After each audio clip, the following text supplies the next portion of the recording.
Hello everybody, welcome back to the channel. It's been a while since we've been in the cave together, but I thought I'd take this opportunity today to tell you about something super awesome that I've been sort of working on and doing the past couple of weeks. I've been getting into rocket stoves in a fairly significant way. Now, why, you would ask? Well, it's winter here in Australia, it's super cold, and instead of going to a campground and using a copious amount of wood to cook dinner and to stay warm, I thought I'd give rocket stoves a try. Just because I've heard that they are incredibly efficient with fuel and smokeless and make a lot of heat, and so anyway. I've been spending the past couple of weeks having tried a couple of them. I've got 2 of them now. And yeah, I thought I'd give you a rundown on the first one today. So let's do it. Alright everyone, so the first stove I want to talk to you about today is this little guy. Now this is from Starblue.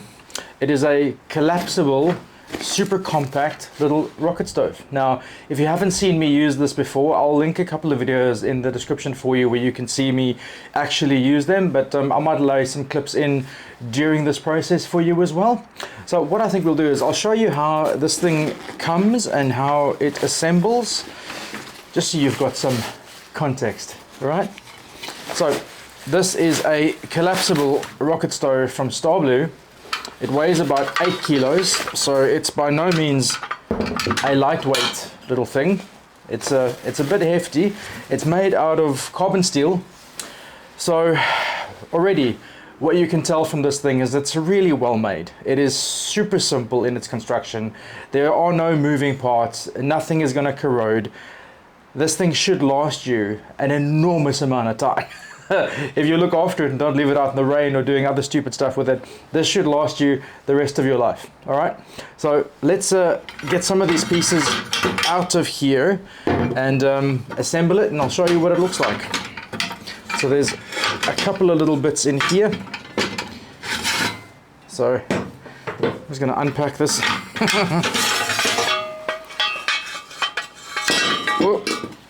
All right, so as you can tell, I've been using this guy a fair bit in various different scenarios and various different settings, and I've made some incredible meals on it, and it hasn't disappointed me at all. Now this is also the first rocket stove I've ever owned. I've seen them around, you know, over the years, but never really thought they were for me until I got one. Let me tell you, it's really changed the way that I look at cooking and heating during winter at camp. Now, there's a lot to go through, but let's assemble and I'll show you what I mean. So I've got all my pieces ready here, so I might bring you a little closer and show you how it all fits together, and yeah, let's do it. All right guys, so here we go. Everything's ready to rock and roll. This is the main sort of part of the stove. If you can see here on the back, it's got a grate there. That's for sort of airflow and also getting rid of some embers and coals and whatever. So that's a sort of really nice little feature that they've got there. So the way you assemble this is it's got these 2 rods. These rods simply slide in to these holes at the bottom of the base. Just get those in. Cool. So they simply slide in there, and then you take this beautiful little foot thing and that just attaches onto those rods. All right, we'll do the other side.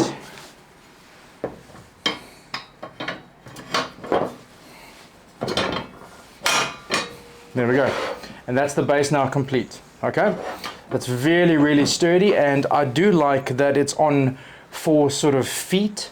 It does make it kind of easier to balance it on uneven ground or rocks or whatever you want to do. I've got a video up where I used it recently, and I had to put it on a rock, and with the 4 little feet it was actually quite easy to get that level and stable, so that was pretty cool. Now the next thing we need to do is insert this plate. Now this plate is intended to slide into the base, and the wood sits on here, okay? And if you can see, there's a couple of holes cut out in this thing just to provide extra airflow. Now this is maybe one of the only flaws that I've realized about this particular stove, is that having these air cutouts, sometimes what you'll get is when you put wood in, it tends to combust in the chamber and burn out the front instead of the top. Doesn't happen a lot, and it depends on the wood you're using and all that sort of stuff, but it's happened to me a couple of times. Not a deal breaker, but just be aware that it can happen. So I'm just going to slide this in here. Then the next part of the build is the top. Now, I mean, I don't need to tell you, but this thing is serious heavy duty. It's really good. So this just goes onto the top here, slides in, locks in place, and that's basically the stove done. All right, as you can see, it's pretty compact. Like I said to you before, it weighs 8 kilos, so it's by no means a lightweight sort of thing to bring with you to camp, but it's really nice. Now, I just want to point out to you the pot stand that it comes with. All right, so these two just connect like that. So that's the pot stand. So if you can see, the top here is flat, so that's like for a pan or a pot or whatever. But if you flip it over, it's got this round indentation. So you could use that for like a wok, or you know, whatever you've got that sort of a round base. This can accommodate that as well, which is really nice. I tend to like using it on the flat bit, and that just sits on top there, and our rocket stove is done.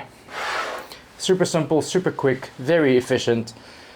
I like it a lot. But you know what, guys, the proof's in the pudding here. So I reckon what we'll do, we're going to light it up, and I'll show you how to light it efficiently, and we're going to get some water on the boil, as you do for some reason, and yeah, I'll give you my thoughts on this little rocket stove from Starblue. I think it's really great, guys, so far. But yeah, let's get into the lighting of it, and I'll bring you back when I'm ready for that.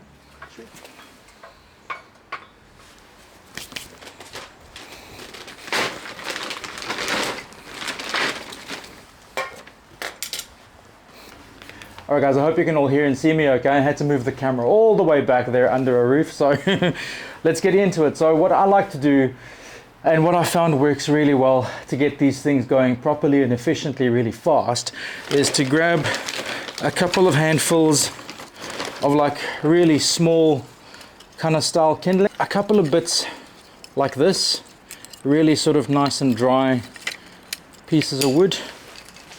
These tend to work really well. Okay, guys, I don't think there's any sort of right or wrong way to do this. I'm just going to chuck them in. So, not a lot, but you know, just whatever little tiny, small little loose pieces you got, just chuck them in. All right, and now what I like to do when I'm lighting this guy is I really like to use one of these. Now this is like a gas blowtorch kind of vibe. It's probably one of the most efficient ways to actually get this thing going, and it works really well. So I'm just going to hold this by the back, and we're going to light this guy. So I'm just holding this by the back of the grates where I showed you earlier. I'm just holding it there until I can see some action.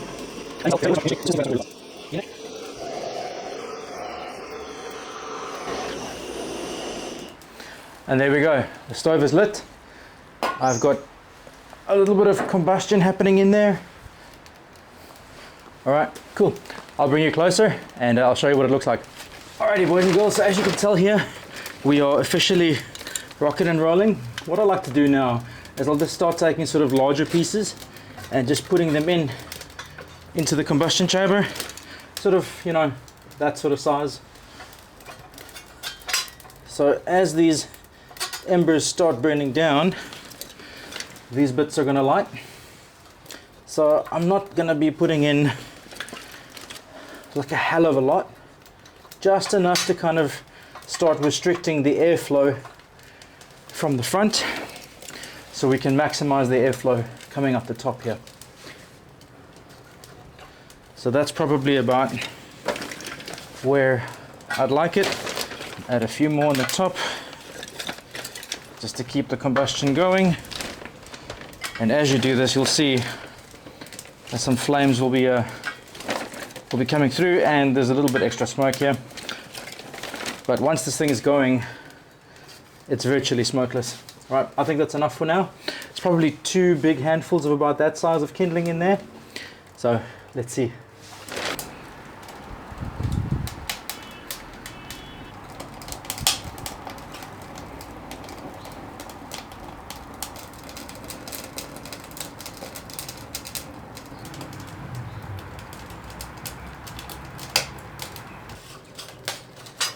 Alright guys, so as you can tell, that basically took almost no time at all, and it's pumping out. It's making so much heat. It's absolutely incredible. Now, what I like to do at this point is just sort of keep just maneuvering those little bits of wood, just keep pushing them inwards, and you'll see this thing responds really quickly. Now, one of the major things I like the most about this stove is obviously it's incredibly efficient to cook on. But because of the design and because it's made out of steel, this thing actually radiates an enormous amount of heat outwards. All right. So if you were going to use this to cook on, but also wanted to warm up your campsite or sit around it, this is the one for you. It's great. It makes a ton of heat. It's as you can tell, there's no smoke at all now. It's perfectly stable. Lovely, lovely bit of kit. So what I'm going to do now is I'm going to go grab a pot of water, and we're going to do a little boil test and see how long that takes. All right, let's do it. All right, everyone, this thing is properly going now. I can see all of the internal combustion is working. So I've got 500 mils of water here, and we're going to see how long that takes to boil. I've got a zeroed out timer here. So I'm going to go 1, 2, 3, start, and this is going to go on there.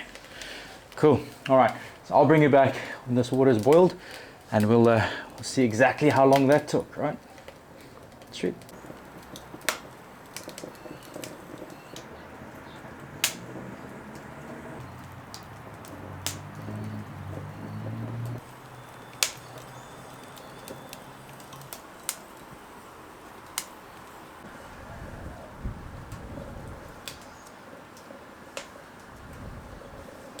All right, everyone, we are at a rolling boil, 6 minutes and 35 seconds for 500 mils. Take it off. It's as you can tell, it's fully boiled now. Keeping away whatever you put on this thing is going to be hot, so be careful. There we go. 6.5 minutes for 500 mils cold water, straight to a rolling boil. And I haven't added more wood. I'm just going to shove these a little bit in again. And as soon as you sort of fiddle with the wood in here, it immediately starts combusting again. So 6.5 minutes, I don't think that's bad for boiling a water, boiling 500 mils of water. And it's great. I think it's great. No smoke, no nothing. There's a little bit of smoke that comes out of the back at the bottom of the chamber. But it's really not a big deal, and it's not nearly as much as you'd get with a campfire. So yeah, all in all, I think it's really, really good. But not everything is good news. So I want to talk to you about some of the cons of something like this. Let's do it. All right, everyone, so if you haven't quite picked up on it yet, I'm a big fan of these rocket stoves. They use very little fuel. They burn very efficiently, very cleanly. I'm really stoked with it. But it's not all good news, all right? This particular design has a couple of flaws, all right? Because it's got that grate at the back, you have hot embers and coals falling out of there, all right? So if you're not careful and not paying attention, it would be very easy to start a secondary fire by those coals just falling on the ground, okay? Now, I don't know if there's any way around that. You could probably use a fireproof mat just to make it extra safe. But yeah, there is that concern, okay? Some of the other things is, once this thing's lit, moving it is not a good idea because this thing is incredibly hot. It'll burn straight through whatever gloves you've got on. So I don't recommend moving it once it's on. So when you're assembling it and putting it down, make sure you're happy with the spot that it's in, and then you should be good. So yeah, some other features of something like this is you don't have to use wood with it. Charcoal burns perfectly well in this thing. The only difference is you just load it up from the top and light it at the bottom, and it'll act like a charcoal chimney, and I expect you'd get an enormous amount of heat coming through there for a reasonably long time. So charcoal might be an efficient way of using something like this. But yeah guys, like I told you, I've been using this thing for a couple of weeks now, and I've used it in a couple of different scenarios. Most of the time I use it to keep myself warm. I've cooked out a couple of meals on it, and I think for the $120 that you pay to get something like this, I think it's well worth it, because this guy will probably outlive me. which is incredible. I do, excuse me, I do like the way the pot stand is designed. I think it's great. It's efficient because it's a crisscross design. It fits, you know, any size pot or pan that you want to put on there.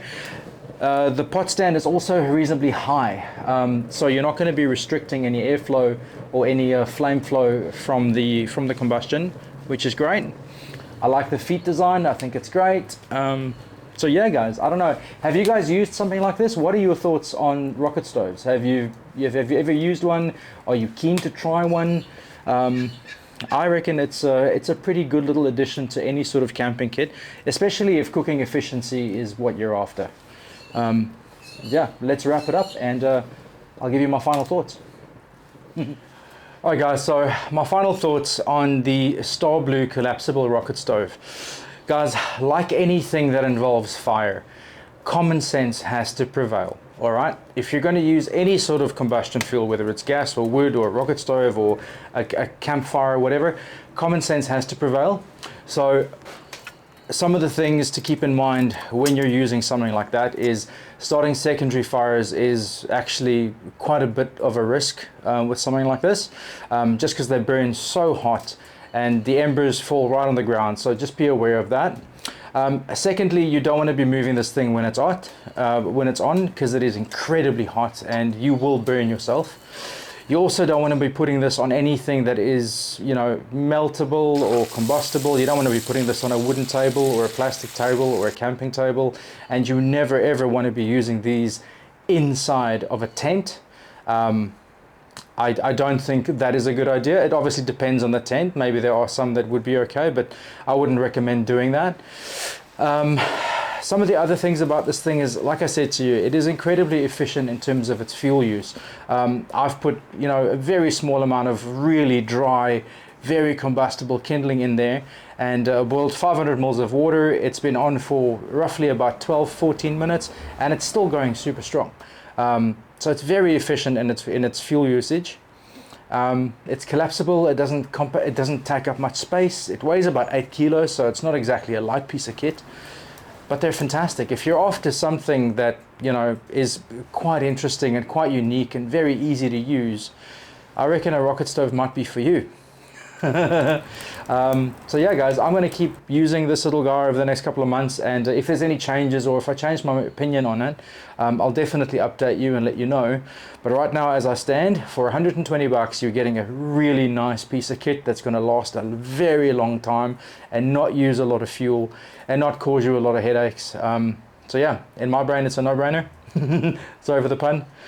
But yeah, I will bring you back for another video in the future, guys. And if there's any questions, if you have any thoughts on this guy or rocket stoves in general, please put them in the comments for me. I'd love to hear from you. It's Andre from the Motorbike Escape Artist, and that was the Starblue collapsible rocket stove. Thank you, guys. I'll see you again. Cheers.